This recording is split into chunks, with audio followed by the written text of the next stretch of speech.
papenye awo ndima akapumwa ke okay ndavandaisiya saka tatuti ana sekuru wawe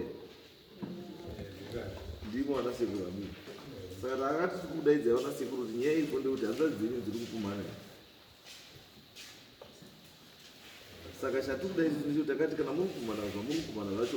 hanzvadzi dzenyu hama dzenyu dzinofanira kunga dziripo dzichizwa kuti nyaya iyi irimbobvepi ichiendepi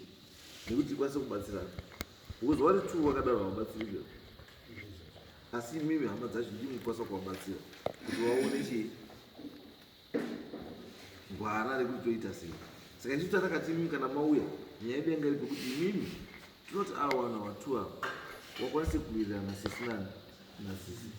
kamweya kekupumana kadii kabve asi kamweya kekupumana kuti kabveka vanhu vafanira kunge vachifamba vanhu vachenuka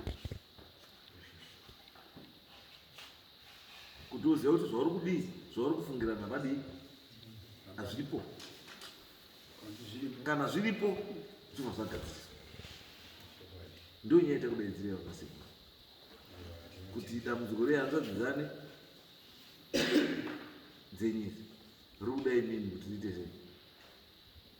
kuti ripere handizveri vasikana mari yes ndizvo nyaya yacho saka regai nditi pamusoro iyi yes motaura nezita renyu ini ndinepane pamaindi chipembere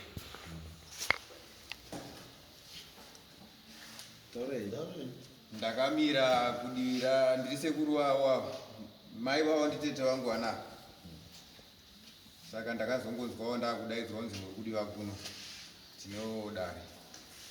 saka ndauya kuti ndinzwewo nyaya dzacho dzavari kunetsera kuti chii chiri kumboitika kuti vanhu vanongedzane kudai saka ndiri kuti inini hamero imi ndiri kutokumbirawo kwamuri mangu kuti kana muinewo kutibatsirawo kwamungagone kuita nyaya idzi dzakabva kudhara vanhu vachingonetsana kana pane vanogona kutibatsira zviibude pachena tione kuti muyanga ndeupi apa nekuti inini handina direction wese ndevangu hapana wandinovenga baba asi ndoda kutsvaga kuti unhawata wavo uri kubva papi ndo pane chikumbiro changu ndapedza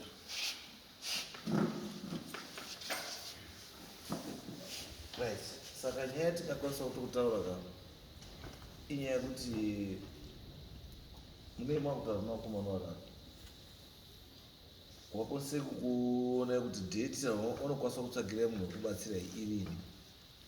then mouya kana kuti kana mati muri kusangana kuchikanga munhu iye anokwanisa kuuya kuchikanga iko mubatsira handibvere mberi saka imi munochitaura zvamuri kuda kuti munoda kusanganana pano here munoda kusanganana kupi zvino vakomana varako kubatsirai kuti munhu anenge ari kuuya ndiani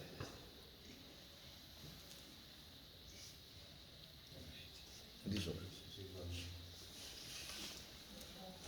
saka munokwanisa kuti endai henyu pasaidi mudhisaidha then izvo munomusaidha munyoresa pavakomana vakomana vazikuita kuti mafunga kuti